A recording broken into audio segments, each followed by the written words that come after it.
نمیخواد. پاشو نمیخواد. من از خیر فن گذاشتم. باش تو قلم بدو ببینم مثل بچه آدم میتونه بدوی؟ قشنگ نگاش کنید. بیگاش میره. چند کورسی نگاه کنید. انگاری به حریفش التماس میکنه که بیا بزن تو سر من. این قماش آدما نه تنشون به درد کشتی میخوره نه مخشون. شما هم اگه بخواید تو کشتی به جایی برسید این آدم ببینید هر کاری که حد شما نکنید. حد بدونین که کشتیگیرای قابلی میشید. چیکار کنم درست شه؟ اول کار که میکنی ورزش بذار کنار، برو پی زندگیت. اما وسط سرشاخ شید.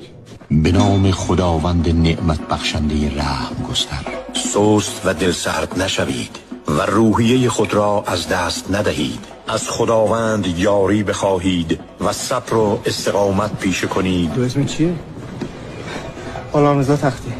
سست و دلسرد نشوید. راست گفت خدایی